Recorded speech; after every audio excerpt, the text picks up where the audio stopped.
playfulness and curiosity. This new superpower called persuasion. They're the rules of the world, and then here's the rules for us. What does rich mean? Stories and wisdom.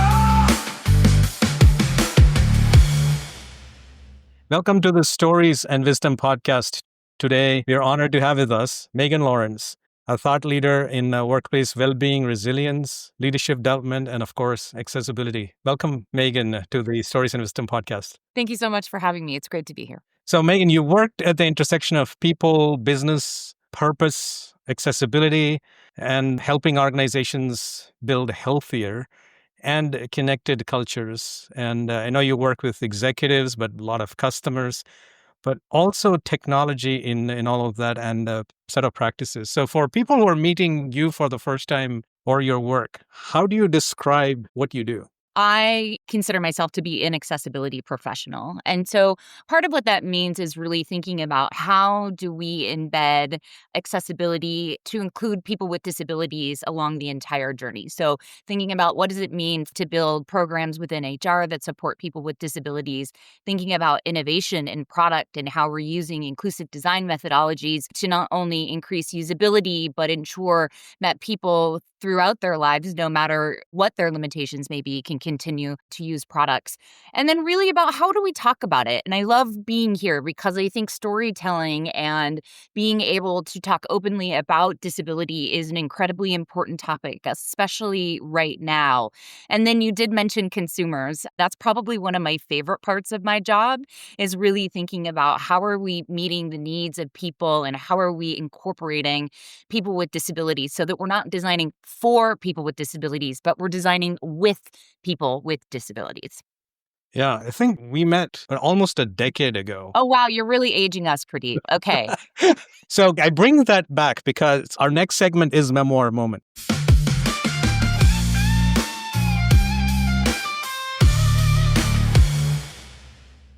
So in Memoir Moment, we revisit something that shapes your perspective or what actually shaped you on your journey, and you brought up journey as well. So can you actually share how you got on this journey, something that shaped you, and then how you got on doing what you currently do? Yeah. I want to answer that in two parts. I went to the University of Oregon where I got a PhD. And during that time, we were studying blind and low vision navigation, geospatial thinking, and spatial cognition. And we were using really novel ways to begin to understand how people who have never had vision before, were thinking spatially. And so we used functional neuroimaging, or fMRI, to literally look at the way that people's brains were firing when they were reading tactile maps. And so that led me to a postdoc with Josh Millet, who's an incredible blind scientist. And I realized that I didn't want to be an academic. I was so interested in how we could make ubiquitous technology, of course, we all have smartphones in our pockets now, but there were some real questions, a number of years ago about how we were going to create accessible, equitable products in social media, in marketing, and websites, just as for a few examples. So that's when I turned my career a little and decided to go into technology, where we met at Microsoft to really, again, bring forward that concept of how are people with disabilities living in the world? How do we meet them? How do we help people move freely in their environment? Because when we do that, we know that people can get an education, they can be employed, they can have the quality of life that they're looking for. So that's really what led me to this field of accessibility. But I've been thinking a lot recently around this concept between ambition and aspiration. So David Brooks is a New York columnist and wrote a really interesting article that really talked about the balance between these two things. So let me describe it first. Ambition, right? We all think, wow, somebody's really ambitious. This is about how we rise higher in the world, right? This is promotion. This is thinking about recognition. Where aspiration, on the other hand, is more about deepening our character, right? How are we cultivating wisdom and sharing that wisdom with others to really build culture? Now, there's a tension. Ambition's not bad. It can be fuel. We've all had moments where we were really inspired and pushed hard to create something new. You and I certainly have done that over the years, many different times. But I think aspiration really calls in that humility. And so, how do we create that environment where we are allowing our ambition to be guided by aspiration, right?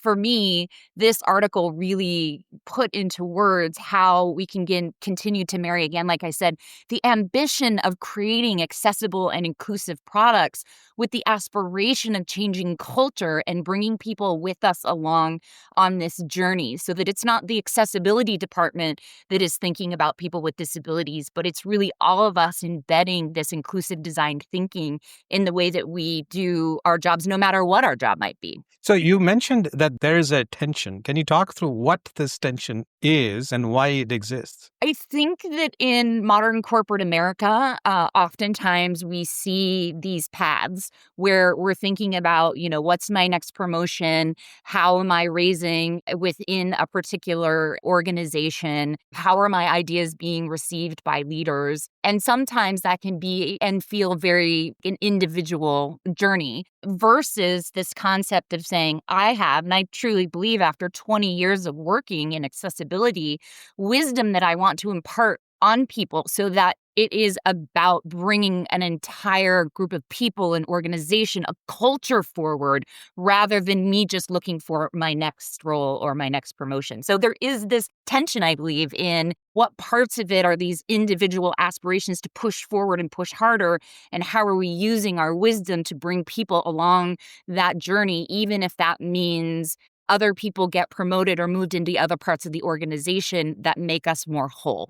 I mean, is there another dimension too? I mean, you're talking individual and then collective. But then is there also a weekly, monthly, quarterly versus, let's think, at least yearly, if not over 3-4 years kind of a vision? Because change takes a while, collective takes a while for the larger ship to change, because a lot of it, when you start thinking like it's the financial, what do I do this quarter, and therefore what's my quota for this month, hitting towards an annual bonus. Is that also another part, or you actually think it is an individual versus a collective narrative that we have to rationalize? Yes, and I do think that in, the way of modern work, that I do see this tension between the individual versus the collective. But I think what you're getting at is that oftentimes that's within us as well. And so for me as a leader, and I think you bring up a really good point, which is how are we operationalizing the way in which we use ambition and aspiration to move us forward in a really interesting way. And so for me, I think this is where strategy becomes incredibly important. Like, what's the North Star so that everybody recognizes where we want to get? And like you said, it's often a 3 to 5 year horizon when I come in and start a new accessibility program. But on a quarterly basis, I want to see how are we moving the needle. I think you and I have talked about this a lot, but I really believe that we learn just as much, if not more, when things don't work out the way we want them to. And I think that's where aspiration can get a little more difficult, because if I nailed my project, if I nailed my quota, then I'm going to get the money, versus saying like, wow, that did not work at all. We learned so much. Let's change the method. Let's change the system. Let's change a way that we work. And so I think that concept of fail fast, I struggle with that one a little bit, because I'm not sure how many people feel confident in truly failing. Yeah, and since you brought that, we should end this segment and then start the next one, which is called Decision Do-Over.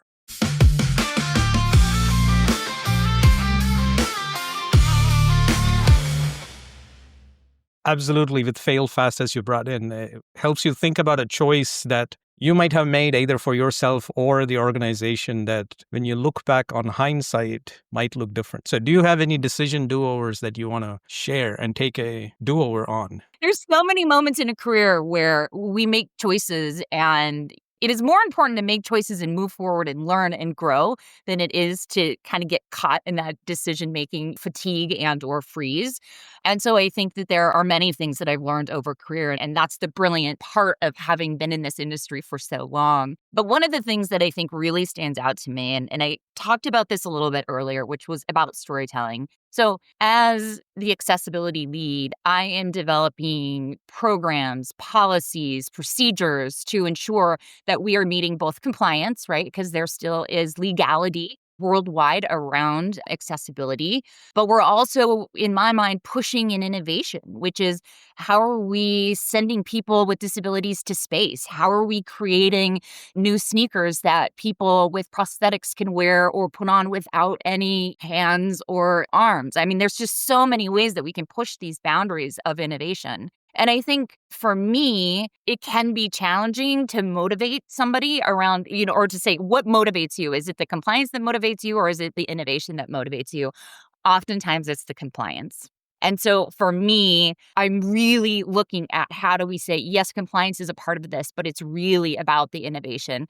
Accessibility should, in my mind, when done right, be a way to modernize an organization in a changing marketplace. There have been moments where I led with compliance. In my mind and in my heart, I know that it's really about leading with innovation. So that's one do-over. But I think that's an umbrella, which is just how do we all think about accessibility in innovation? But from a more personal note, my own story has been one that I have not always told. So I am a person with multiple disabilities. So I am not only advocating for myself, advocating on behalf of people with disabilities, but I'm also running an accessibility program. All three of those can be hard to balance. But I have now learned that when I tell my own personal story, it is a way for all of those pieces to come together in a way that not only helps people see that they're not alone, but also that people with disabilities absolutely are leaders, right? We're managers, we're leading programs, we're working with executives. And I think breaking down that stereotype about what people with disabilities can do in the world is really important. So I want to be telling my story more often, and I've gotten away from that. And so that's part of why I was so excited to come and spend some time with you, because how do I kind of come back after, having worked at these organizations and provide leadership through storytelling? Yeah. And I want to go back to the first thing that you're talking around compliance. I think compliance gets a really bad rep. It's almost like compliance, oh, you're in the face of innovation and innovation is so cool and I want to do. Everybody wants to innovate.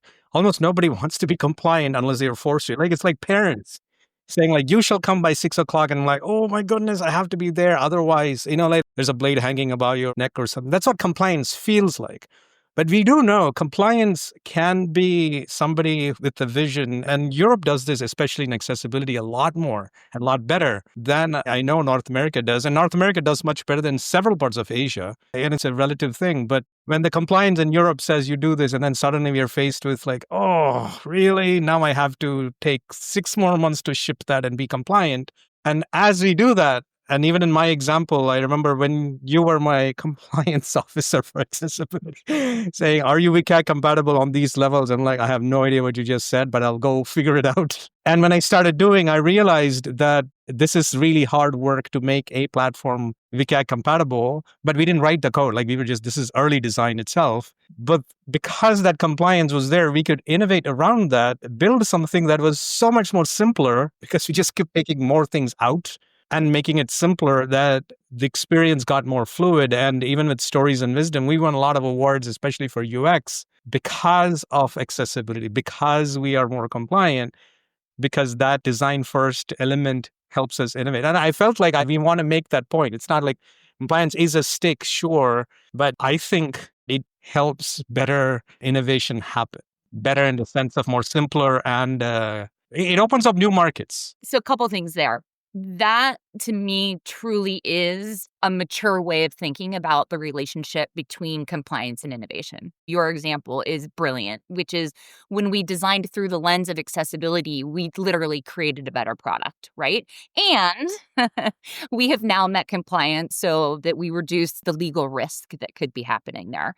And I would say that is where we want everybody to get to. And I think that's one of the things that I do a lot in my role, is help create that bridge between those two things. Yeah, I mean, even the example, and we won't bring the name of any shoe companies, but then the one where you don't have to bend to wear your shoe because your shoe just goes in, your leg can just go in. And it was made for older people who might not have it's also made for parents who don't want to bend and tie laces for their kids, or even when you're lazy, or, all those other means. So it's not just the market that you designed it for, it's the broader market who would be like, I'll pay that premium because this innovation just simplifies my life. It's convenient, it's healthier, all those. It's so true. It's so true. And one of the things that I have seen over the years is that often we, again, like you said, design for one specific community, like children who can't tie their shoes, right?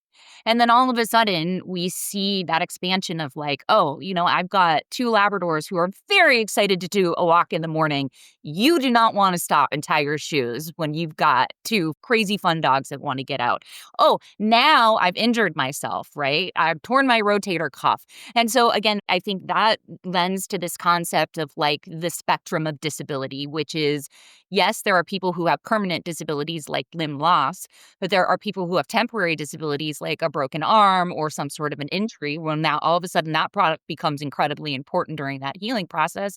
And then we just have situational usability, which is I want to get in and out fast. So I think when coming back to opening new markets, that truly is what's so brilliant about inclusive design and accessibility, which is it has this ability to create something for people who may not have even realized that they needed or wanted it. And I think with us speaking about that, like this opportunity, let's go on to our next segment, Vision Venture.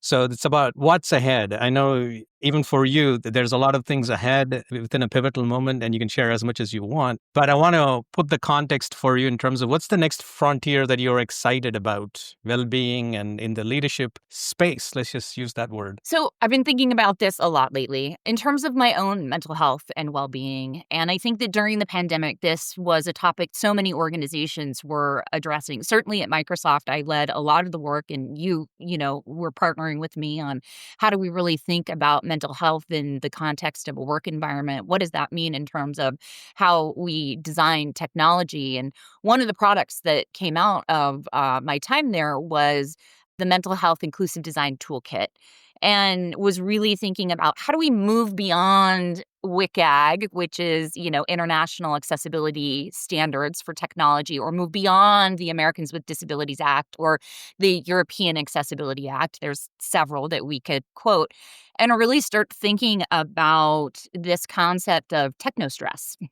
Right? When you are online all the time and usability isn't very good, we recognize that that really takes a toll on people's mental health and well-being. That is one of the things that I am really looking forward and thinking about this concept of let's move beyond the standards and start thinking about how people naturally interact with technology so that we can create things that are more seamless and help people maintain better mental health and well-being, whether you have a mental health disability or not. But this is edgy. Not a lot of people are sort of thinking about accessibility in those terms. I feel like this is such a easy, almost obvious space. I mean, on several ends, like you get to build features that unlock a population that's been significantly ignored. But as you do that, the product gets better, and therefore you get a premium experience, which you can charge a differential on. Like it hits both sides. You hit the bottom line on both ends. The top line increases, and you start increasing the share. And therefore, I find it like, how is it lost? Yes, it's part of why you're brilliant, because you think that's easy. But when you go into a group of engineers and you say, we're going to design for neurodiversity first, there's an awkward moment because I think people don't necessarily understand what that means. I'm going to use something incredibly simple: notifications. Notifications do not help. So with one interruption, it takes over 20 minutes to get back into the flow, to concentrate and get back into your task. Yet you have to work hard to turn notifications off. And you can't do it necessarily from a centralized system. You have to go into each app and turn them off. So something as simple as creating a centralized way of when you get information and when you don't get information from your productivity tools, that's still coming. So how do you see, again, as we are recording this, and I think we'll publish this by end of year 2025, in the current political climate where still DEI is a bad word, and accessibility in most organizations fits into DEI in a HR organization, sometimes in partnership with engineering, but largely that I've seen it being fit in. How does this space look for you? Is it still more opportunity in terms of how we start engaging? How do we operate in this space around innovation, accessibility in the current socio-political market? Yeah. So I was just at a conference called Enabling a couple of weeks ago in Washington, D.C., and this was definitely a topic that many accessibility professionals from top brands we all know are thinking about. And I think that accessibility has not traditionally been part of the DEI movement. But in the last 5-ish years, we have seen accessibility attached more to that. So for your listeners, that's actually a fairly new phenomenon. Accessibility has traditionally been more associated with technology, with legal. And so there's some tension, I think, in the community there around where does accessibility live? Because it could live in lots of different places. But I do think that accessibility is one of the areas that has just a ton of opportunity regardless of the geopolitical climate, because if you don't have a disability yet, don't worry, you will.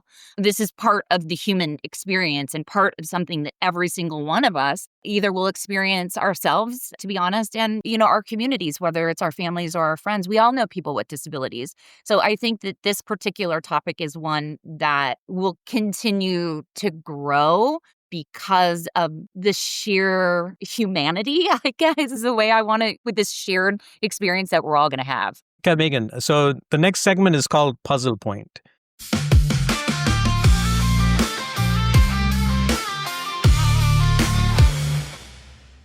So in Puzzle Point, you're going to be bringing us or talking about a puzzle that you're looking at currently and the different dimensions with which you're looking at and why this is a puzzle for you so that you can talk us through how you're thinking about this from the different dimensions with which you look at it. So what is a puzzle that you want to bring to this section? This is an incredibly hard question to say, what are the puzzles? Because I think we've talked a lot about, I call it life-work balance, which we all do to a varyingly good or not good degree. As I mentioned before, balancing these three components of my personal and professional life, which is being a person with a disability, but then also running the department and having to make incredibly hard choices about where we put resources, how we move forward with employees, employee sentiment, innovation. For me, I think that in and of itself can be incredibly challenging, but I also think that that is what is really amazing about what I do, because this is my life's work. But to be honest with you, it can be exhausting. And you and I have had multiple conversations about when we believe in something and we push so hard in a positive way that it can have an impact on our bodies. Earlier this year, I did take a medical leave because I had become ill due to a disability. And being a person in my position, I thought that that was going to be a really easy choice. The doctor said I needed to take time off. It was a well understood diagnosis, but the emotion that it took from me to say, no, I need to step back because my work is also my life's purpose, was really incredibly challenging.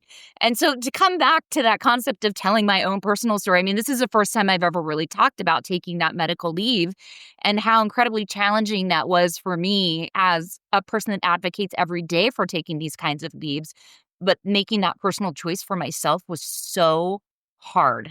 So is that a personal thing, organizational team?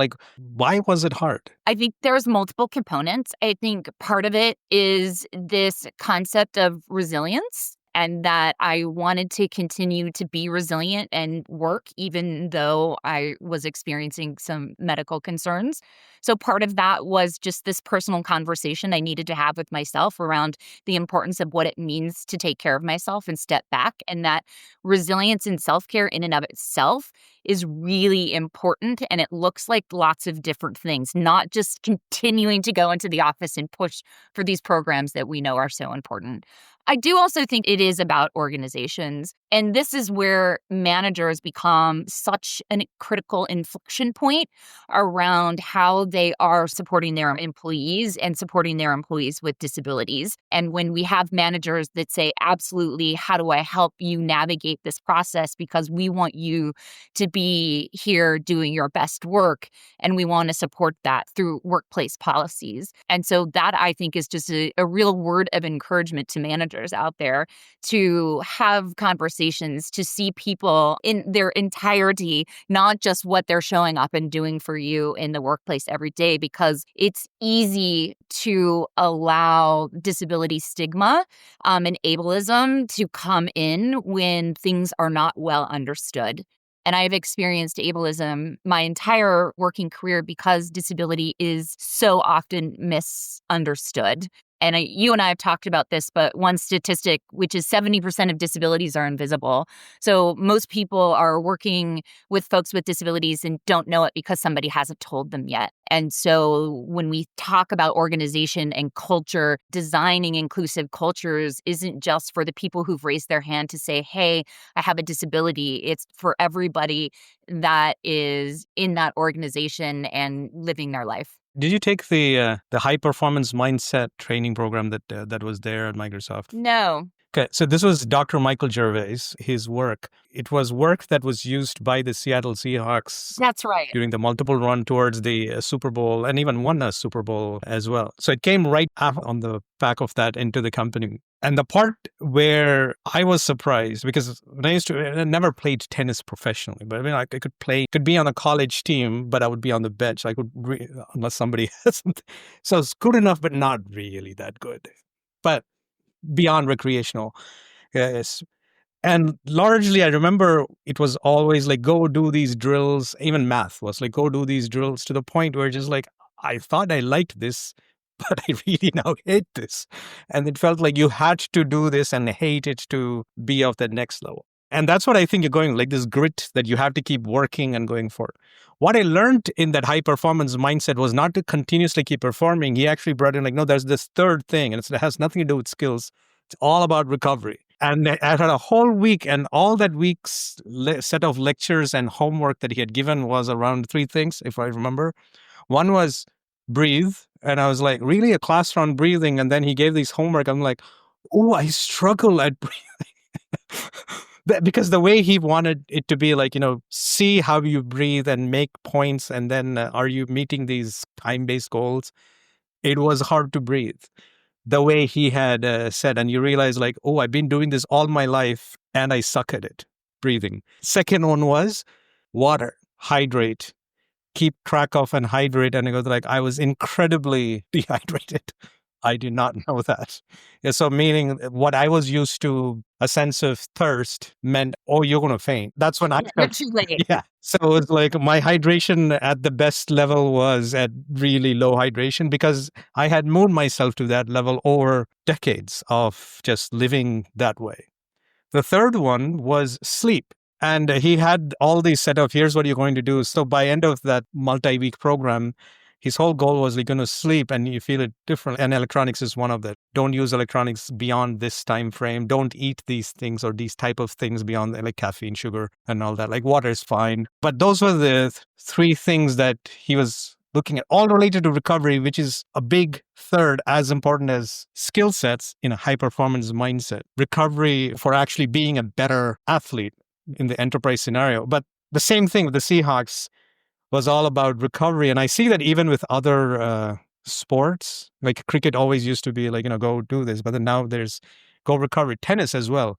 There's always a lot of drills, but now people are thinking a lot more in terms of, no, go be intentional in your recovery and your coming back. So I feel like that might be something that you're talking around. It's interesting because I think in sports, we talk about recovery a lot. And having worked for a sport company, that wasn't necessarily the ethos of the corporate employees.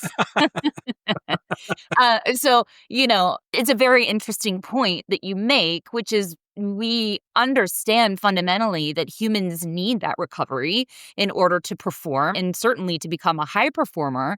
But what does that mean in terms of corporate policies, right? Okay, you get PTO, you get mental, and I think that's where there is a lot of room for innovation and improvement, not only in culture, but in the literal policies that we are setting as an organization to support people in making those conscious decisions to pull back and recover. So I think it's a very interesting analogy between what we all know to be true and what our organizations are supporting. The reason I bring that all up, and this is a shameless plug, is because play is one aspect of recovery. Like in the workplace, when you're used to just, what are we trying to do with this key performance indicator within this deadline, to just say like, yeah, forget all of that. Let's just go play. Let's just connect. Let's just talk about things unrelated to work, which now changes the way you work with these individuals, because that bond gets tighter, not because this is collaborator or from this discipline giving you that outcome or deliverable. And we kind of engage with that with stories and wisdom, as you know, just enable you to play. It need not be that you had to play stories and wisdom. They can actually engage in any other form of play, fun, connect, just deviate from your work scenario, recover any which way, take a nap if you want. But this is inspiring me. I think I want my next role to be the chief recess officer. Like, how am I the one that's coming around and helping everybody recover and play? Okay, this is good. You've helped me think about a new career trajectory. yeah. In fact, my first stint when I was at Microsoft, well, I've been out for so long that I can actually say this. This was in the innovation team, right? This is the time frame when there was the, oh, I'm a PC, I'm a Mac, those ads. Most Microsoft software were ugly. They kind of worked. The prettier ones were from Apple, but the really good-looking ones was Xbox. So design was not the core, is where I'm going with this. And we were in that design studio building Xbox, but then trying to innovate and make design to be core. Of course, the company shifted significantly since then. And my boss, who used to work at Apple and then later on Nike, he had done the Nike Plus in the shoe with a chip in this late 2000s timeframe. So he would come in, and when we have a deadline literally 2 days out where we're spending 12-hour days, and he knows this. He comes in like, guys, stop work. It's like, what happened? What happened, Ray? And then he goes like, no, I've seen you for a whole week. We're done. And then he comes in, now, what you have to tell me is, which martini am I making for you? And he comes in with this martini part, which completely different kinds of gin and vodka options. And he says, I can do any of it. I can do a twist. I can do this. And he was serious. Unless you told him specificity of which combination, how, is he going to shake it? Is he going to stir it? Like what all the options that you'd want, he's not going to let you do the work. And once, of course, you had a martini, then we were just like chatting. And this is designers, entrepreneurs sitting there. And we just started talking. And very quickly, we were like, we'll just come back tomorrow. But we came back tomorrow with a set of ideas and a focus that I don't think we would have gotten if he had finished whatever path we were on. And he didn't do that often, but often enough that you went with like, he knew what he was doing there. It was about recovery. It was about bonding. It was about the executive just coming and saying, I've seen all of what you guys can do and are doing. Just stop. Take some time, just chill out, let's just hang.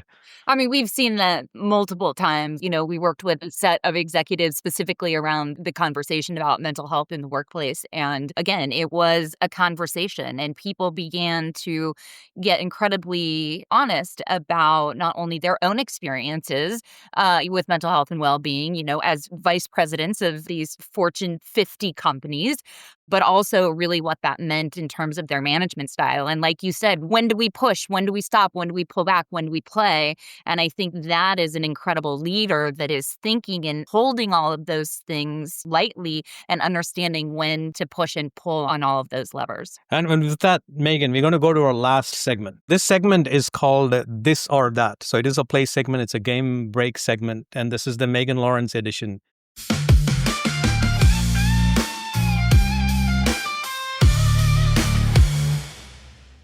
I'm going to give you a set of words, this or that. You get to choose one of the words. Okay. And you don't have to elaborate unless you feel compelled to. Strategy or intuition? Strategy. Okay. Bold vision or quiet influence? Bold vision. Well-being or performance? Oh, we just talked about this. I have to say well-being, although we just talked about how I may or may not be as skilled as I want to be. So you are going with well-being. Okay. Data or the story? Well, the data tells the story, so it's both. Right.